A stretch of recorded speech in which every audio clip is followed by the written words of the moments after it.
Ça rime à quoi?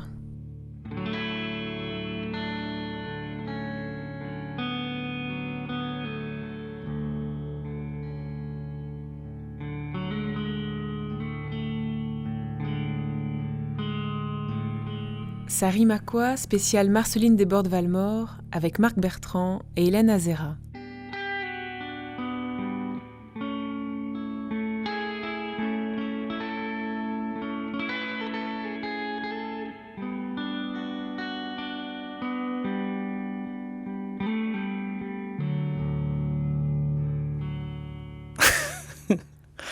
C'est une femme très présente pour moi, en fait.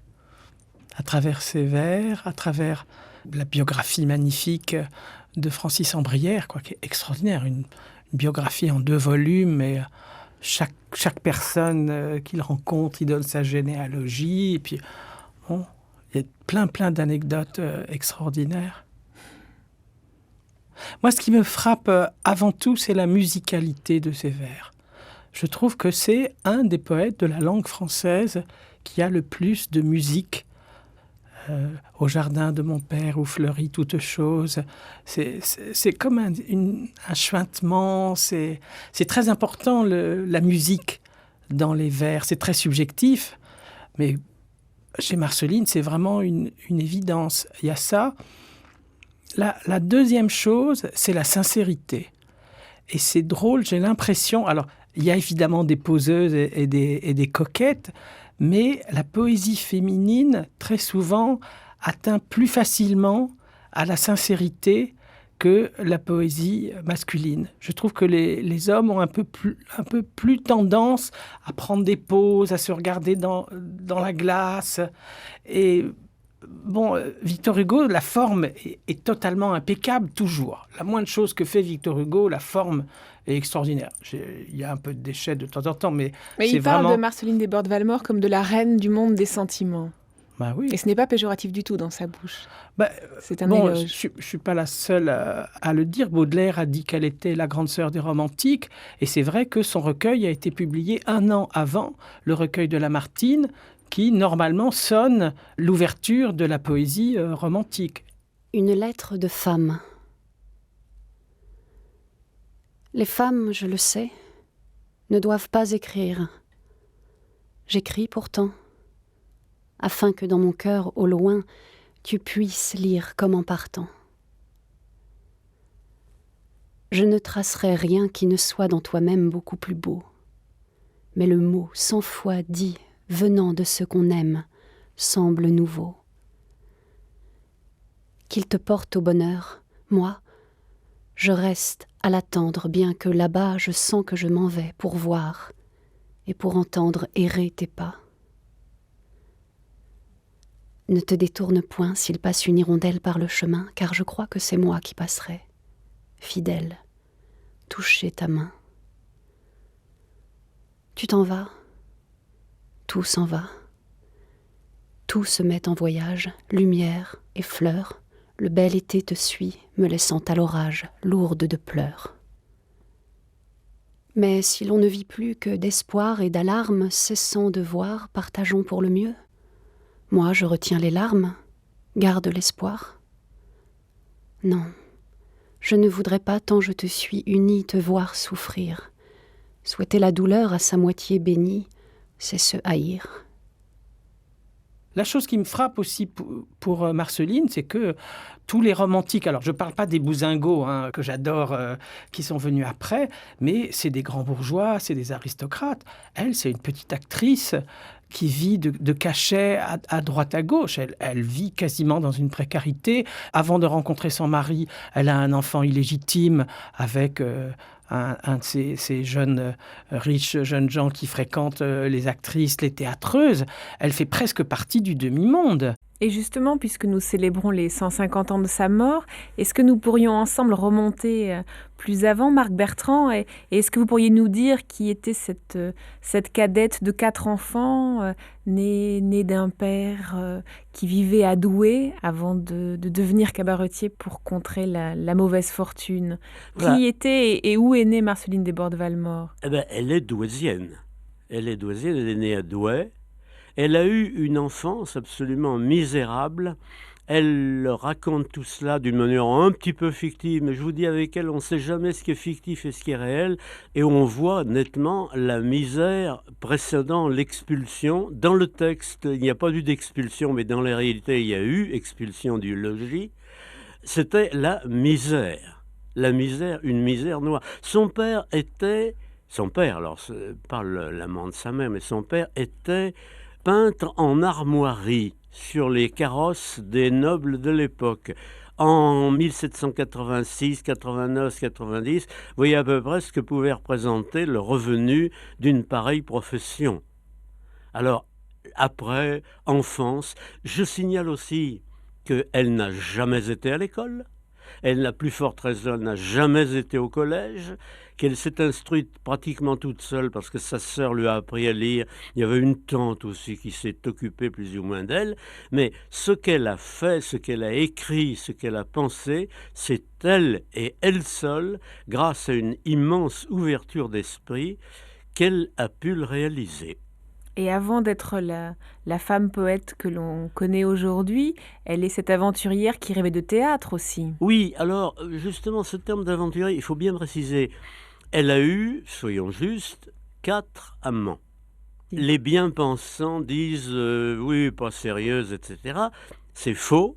Elle cherchait l'âme sœur, le bonheur, si possible le conjugal. Elle a failli le trouver une fois avec le 2e amant, qui était un Rouennais, la ville de Rouen, fils d'un industriel, mais un fils d'industriel n'épousait pas une comédienne. Alors il y a toute une série évidemment d'aventures. Elle a fait du théâtre parce qu'elle était douée pour le théâtre. Elle a commencé ses exercices théâtraux, si ma mémoire est bonne, dans les années 90, 95, 96, 97 ou quelque chose comme ça, c'est-à-dire à 11 ou 12 ans. Alors, petit à petit, elle avait du talent de comédienne, certainement. Elle l'a exploité. Et passons sur les aventures sentimentales pour l'instant. Elle a échoué. Le mot est mauvais. Elle a atterri à Bruxelles, où elle a trouvé un comédien qui s'appelait Prosper Valmore, qu'elle a épousé et qu'elle a gardé, si je puis dire, jusqu'à sa propre fin. Y compris, il faut voir les choses en face, un épisode court, mais qui a retenti profondément dans sa vie, où elle a été à la fois l'épouse fidèle en pensée de Prosper Valmore, mais en même temps la maîtresse de Henri de Latouche. Moi, évidemment, je suis aussi intéressé par son côté auteur de chansons. C'est-à-dire qu'on ne dit pas assez qu'il y a certains des poèmes de Marceline Desbordes-Valmore qu'on met dans toutes les anthologies qui ne sont pas des poèmes, mais qui sont faits pour être chantés. Elle-même a chanté comme actrice, parce que je crois que ça ne se concevait pas qu'une actrice ne chante pas. Il y a sa fameuse guitare qui s'est promenée, qui est toujours au musée de Douai, qui a été un cadeau de Montesquieu, au musée de Douai. Montesquieu avait récupéré la guitare de Marceline. Il faut l'imaginer quand même en jeune première. C'est une jeune première à guitare sur scène. Elle a composé des chansons. Et donc, elle a ce travail d'auteur de chansons pour les salons. Elle gagne sa vie comme ça. Ses romans se vendent en recueil. Et avec son amie, la compositrice Pauline Duchange, ça a été carrément quelque chose qui a fait bouillir la marmite chez les Desbordes-Valmore. Et quand on cherche, il y a des choses absolument magnifiques. Il y a une chanson qui s'appelle L'Aumône. Rythmiquement, il y a une valse brillante et ensuite on passe dans la complainte. On va de l'un à l'autre. Et dans le refrain, elle dit « Ouvrez la main qui donne, ouvrez la main qui donne ». C'est splendide comme raccourci.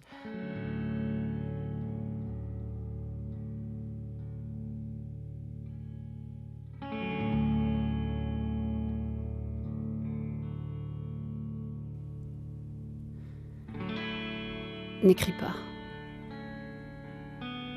Je suis triste et je voudrais m'éteindre. Les beaux étés sans toi, c'est la nuit sans flambeau. J'ai refermé mes bras qui ne peuvent atteindre et frapper à mon cœur c'est frapper au tombeau. N'écris pas. N'écris pas. N'apprenons qu'à mourir à nous-mêmes. Ne demande qu'à Dieu, qu'à toi, si je t'aimais. Au fond de ton absence, écouter que tu m'aimes, c'est entendre le ciel sans y monter jamais. N'écris pas. N'écris pas, je te crains. J'ai peur de ma mémoire. Elle a gardé ta voix qui m'appelle souvent. Ne montre pas l'eau vive à qui ne peut la boire. Une chère écriture est un portrait vivant. N'écris pas. N'écris pas ces doux mots que je n'ose plus lire. Il semble que ta voix les répand sur mon cœur, que je les vois brûler à travers ton sourire. Il semble qu'un baiser les empreint sur mon cœur. N'écris pas. Oui, mais c'est la réputation qu'on a faite de ces poèmes, ce sont d'éternelles rêveries. Mais alors justement, il faut qu'on y pense. En réalité, ce ne sont pas des rêveries.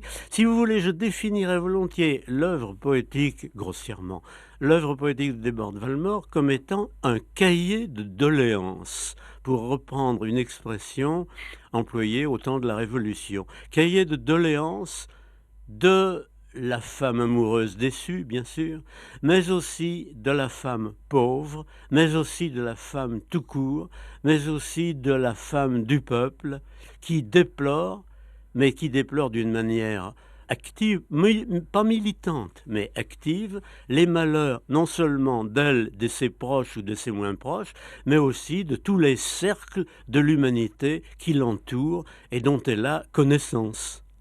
Mais il y a toute une autre partie qu'on néglige souvent parce qu'elle est disséminée dans son œuvre, toute une partie que j'appellerais politico-sociale, humaniste, humanitariste, etc. En quantité, évidemment, ça ne représente peut-être pas la majorité, mais en qualité, en tendance, en orientation, c'est considérable. Et vous, qu'est-ce qui vous touche le plus, Marc Bertrand, dans son œuvre ? Ce qui me touche le plus, si j'ose dire, c'est l'universalité de ses préoccupations. Autrement dit, poème d'amour, la femme déçue, la femme bafouée, etc., j'apprécie. Mais la mère qui parle de sa fille, ou la fille qui parle de sa mère, parce qu'elle parle de sa mère, j'apprécie. Les enfants, elle en parle, les siens et ceux des autres, j'apprécie. Le peuple, parce qu'elle a été pauvre et elle connaît les pauvres, j'apprécie. Le sens politique, j'apprécie. Vous voyez, si vous permettez quelques phrases, Madame au collier d'or, ouvrez la main qui donne sur l'hiver de la rue et les pauvres d'en bas. Dans sa poésie, moi j'aime... Il y a ce côté sentimental, oh ma sœur, il est parti, je pleure. Il y a tout ça. Et puis il y a tout le cycle de Lyon, tous ces poèmes, quand elle assiste à la révolte des Canuts. Mais c'est... j'étais là, j'écoutais mourir la ville en flammes. C'est absolument extraordinaire. C'est extraordinaire. C'est parmi... Alors, Aragon a dit que c'était les premiers poèmes de la Résistance française. Très peu de romantiques ont osé. Alors, ça va être bien après que... Victor Hugo va décrire une barricade, un enfant qu'on prend sur une barricade et qu'on va fusiller, elle est déjà là-dedans. C'est d'autant plus fort et indigné qu'elle n'est pas une femme de parti. Elle assiste à une horreur, des ouvriers qui défilent parce qu'on leur a réduit leur salaire de moitié, et puis la troupe qui leur tire dessus. Voilà, elle assiste à ça, et son cœur s'ouvre. Il y a un poème, La complainte des mères. Carrément, elle s'adresse à la reine de France, et tout d'un coup, elle lui dit « Vous savez ce que les peuples font de leur chaîne ?» Vous voyez, elle commence à menacer la reine de France. Elle lui dit, la reine venait de perdre un enfant, elle lui dit, personne n'a tué votre fils, rendez-nous les leurs. Enfin, c'est vraiment des poèmes extraordinaires qui me font vibrer. Dans la rue, par un jour funèbre de Lyon. La femme. Nous n'avons plus d'argent pour enterrer nos morts, le prêtre est là, marquant le prix des funérailles. Et les corps étendus, troués par les mitrailles, attendent un linceul, une croix, un remords. Le meurtre se fait roi. Le vainqueur siffle et passe. Où va-t-il ? Au trésor. toucher le prix du sang. Il en a bien versé, mais sa main n'est pas lasse. Elle a, sans le combattre, égorgé le passant. Dieu l'a vu. Dieu cueillait comme des fleurs froissées les femmes, les enfants qui s'envolaient aux cieux, les hommes. Les voilà dans le sang jusqu'aux yeux. L'air n'a pu balayer tant d'âmes courroucées. Elles ne veulent pas quitter leurs membres morts. Le prêtre est là, marquant le prix des funérailles, et les corps étendus troués par les mitrailles attendent un linceul, une croix, un remords. Les vivants n'osent plus se hasarder à vivre. Sentinelle soldée, au milieu du chemin, la mort est un soldat qui vise et qui délivre le témoin révolté qui parlerait demain. Des femmes. Prenons nos rubans noirs, pleurons toutes nos larmes. On nous a défendu d'emporter nos meurtris. Ils n'ont fait qu'un monceau de leurs pâles débris. Dieu, bénissez-les tous. Ils étaient tous sans armes. Lyon, 4 avril 1834. On voit plutôt le côté aussi religieux, parce qu'il faut parler aussi de ses croyances religieuses, elle était chrétienne. Bon, mais elle n'était pas chrétienne au sens traditionnel du terme. Sa position était à peu près la suivante: entre Dieu et moi, je n'ai pas besoin d'intermédiaire. Alors autrement dit, les prêtres, on n'en parle pas. La messe, on n'en parle pas. Il y a même des passages assez curieux où on voit, alors c'est une de ces qualités aussi que j'apprécie, cette espèce d'indépendance de pensée qui cohabite avec une foi intense. Exemple, elle parle de l'église de sa paroisse d'Ouai, église désertée pendant la Révolution. Et elle dit quelque part dans un de ses poèmes, « Douce église, et sans pompe, et sans culte, et sans prêtre », et il faut entendre d'après le contexte, « Douce église, parce que sans culte, et parce que sans pompe, et parce que sans prêtre ». Autrement dit, il n'y a personne. Et comme elle dit un peu plus loin, ailleurs, à propos d'une église, on est moins seul au fond d'une église déserte, tout simplement parce que l'assistance fait en quelque sorte écran entre Dieu et elle. Est-ce qu'il y a beaucoup de poètes comme cela, hommes ou femmes, que vous appeliez par leur prénom, Hélène Azera? Mais c'est ça qui est extraordinaire avec elle, c'est que c'est une grande femme, c'est un des plus grands auteurs de la poésie française. Et en même temps, quand on la lit un peu, on en fait une amie. Alors, il y a aussi des niaiseries. Hein, là, on va quand même, de temps en temps, il y a trop de sensiblerie. Elle a un tel masochisme, à un moment, son masochisme, on a presque envie de rire, tellement qu'on a l'impression que ce qu'elle aime par-dessus tout, c'est souffrir. Oui, il faut dire quand même qu'après 2 mariages, un premier enfant mort à 6 ans, Marie-Eugène, un deuxième enfant qui ne vivra pas, sa 3e fille Ondine qui va mourir à 32 ans. Et puis son amour pour Henri de La Touche, qui est surtout l'éditeur de Chenier. Et donc, à travers La Touche, elle met la main sur la poésie de Chenier, comme les romantiques vont le faire. La Touche est aussi le pont vers la poésie d'André Chenier, que je retrouve dans la poésie de Marceline Desbordes-Valmore. C'est aussi le fait qu'elle a un nom si long, Desbordes-Valmore, alors on dit Marceline, ça fait plus court. Hein. Parce que Valmore, c'est le nom du mari d'après, c'est le nom de théâtre de son mari, qui a l'air d'être un homme d'une bonté incroyable, qu'il a accepté avec ses enfants illégitimes, avec sa réputation qui était pas... c'était pas une jeune vierge qu'il épousait. Elle a écrit quelques-uns des plus beaux poèmes mystiques de la langue française, avec cette ambiguïté toujours au jardin de mon père où fleurit toute chose, j'irai porter ma couronne de roses. Et on ne sait pas, quand on lit le poème, si elle parle d'un vrai père ou si c'est le père spirituel.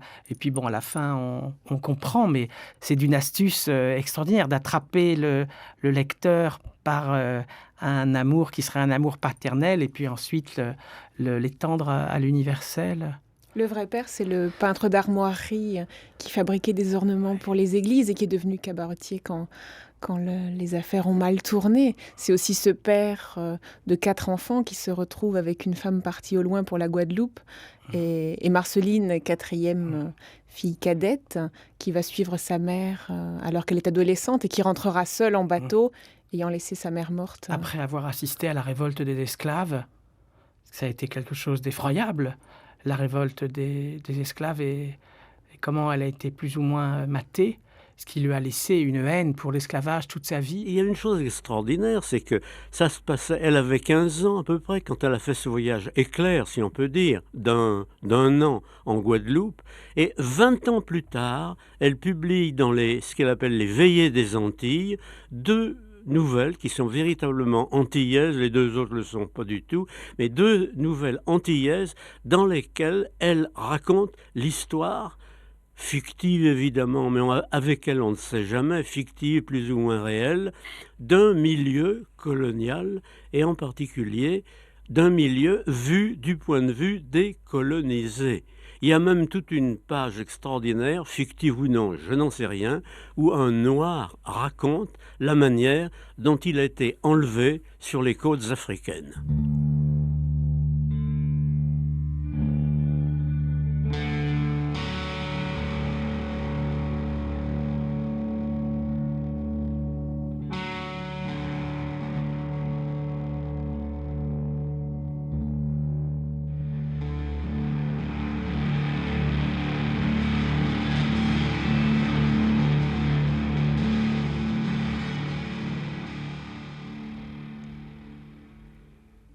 Je m'ignorais encore, je n'avais pas aimé. L'amour, si ce n'est toi, qui pouvait me l'apprendre ?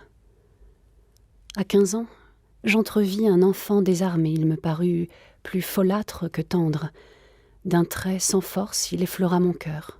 Il fut léger, comme un riant mensonge. Il offrait le plaisir, sans parler de bonheur. Il s'envola. Je ne perdis qu'un songe. Je l'ai vu dans tes yeux, cet invincible amour, dont le premier regard trouble, saisit, enflamme, qui commande à nos sens, qui s'attache à notre âme et qui l'asservit sans retour.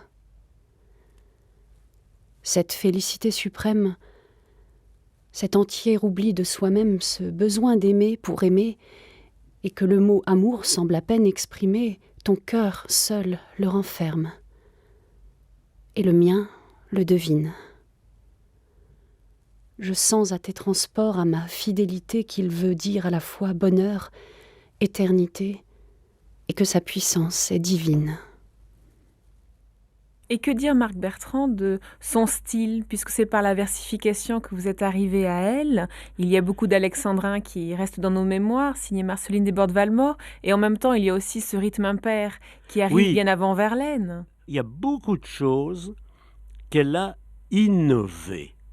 Il y a le vers impair, il y a le vers de 11 syllabes qu'elle a créé, ou à peu près, puisqu'il paraît qu'il y en a eu autrefois, mais elle l'a pratiquement créé. Il y a ce qu'on appelle le poème à rentrement, c'est-à-dire une espèce de rondeau qu'elle a fabriqué par elle-même.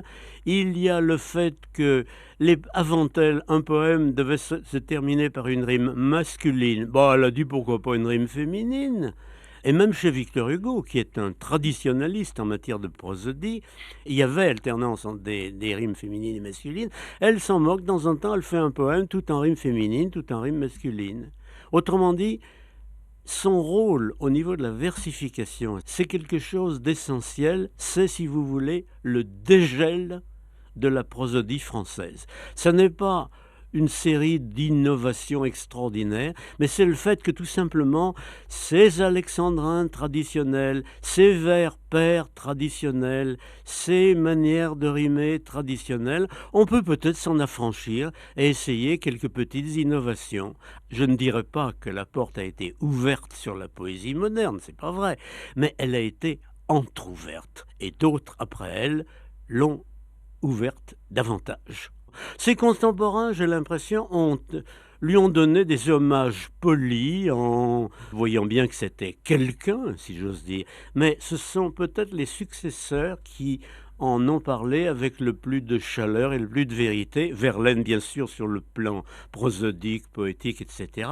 Mais un homme comme Aragon était fou de Marceline. Dans le recueil Les poètes, où il fait défiler un certain nombre de poètes, il y a ce qu'il appelle l'étoile Valmore. L'étoile, L', bien sûr. Dors. L'orage de tes jours a passé sur ma vie. J'ai plié sous ton sort, j'ai pleuré de tes pleurs. Où ton âme a monté, mon âme l'a suivi. Pour aider tes chagrins, j'en ai fait mes douleurs. Mais que peut l'amitié ? L'amour prend toute une âme. Je n'ai rien obtenu, rien changé, rien guéri. L'onde ne verdit plus ce qu'a séché la flamme et le cœur poignardé reste froid et meurtri. Moi, je ne suis pas morte. Allons, moi, j'aime encore. J'écarte devant toi les ombres du chemin. Comme un pâle reflet descendu de l'aurore, moi, j'éclaire tes yeux, moi, j'échauffe ta main. Le malade, assoupi, ne sent pas de la brise l'haleine ravivante étancher ses sueurs. Mais un songe a fléchi la fièvre qui le brise. Dors. Ma vie est le songe où Dieu met ses lueurs. Comme un ange accablé qui, n'étend plus ses ailes, enferme ses rayons dans sa blanche beauté. Cache ton auréole aux vives étincelles. Moi, je suis l'humble lampe, émue, à ton côté. Et vous faites partie du fan club, Hélène Azéra? Ah oui, ça, absolument. Elle m'est nécessaire. C'est comme boire de l'eau fraîche quand on a chaud.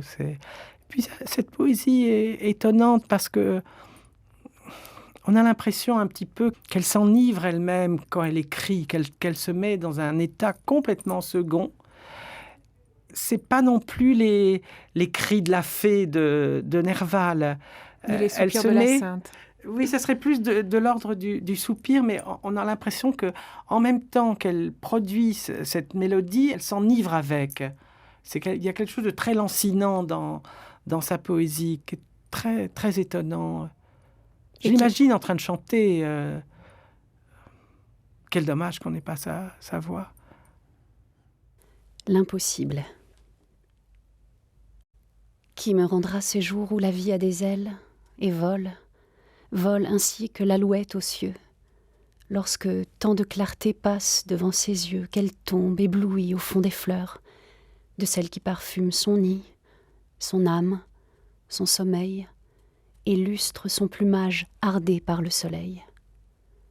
Ciel, un de ces fils d'or pour ourdir ma journée, un débris de ce prisme aux brillantes couleurs, au fond de ces beaux jours et de ces belles fleurs, un rêve où je sois libre, enfant, à peine né, quand l'amour de ma mère était mon avenir, quand on ne mourait pas encore dans ma famille, quand tout vivait pour moi, vaine petite fille, quand vivre était le ciel ou s'en ressouvenir, quand j'aimais, sans savoir ce que j'aimais, quand l'âme me palpitait, heureuse et de quoi, je ne sais, quand toute la nature était parfum et flamme, quand mes deux bras s'ouvraient devant ces jours passés.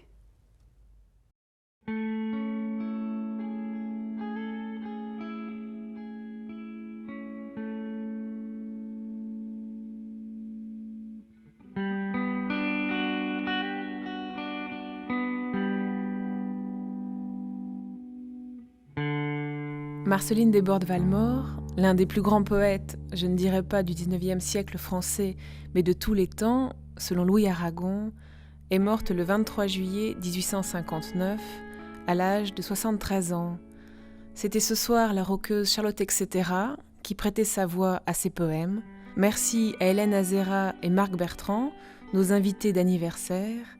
Hélène Azéra, que vous pourrez retrouver tout au long de l'été dans les rediffusions de ses chansons Boom, et tout spécialement le dimanche 30 août, en compagnie de Marceline et de ses poèmes mis en mélodie par Pauline Duchange. Sari Makwa, Marie-Thérèse Ferrand, Claire Villot-Morel, Éric Villenfin, Éric Boissé, Thierry Beauchamp, Patrick Molinier, Sophie Nolot.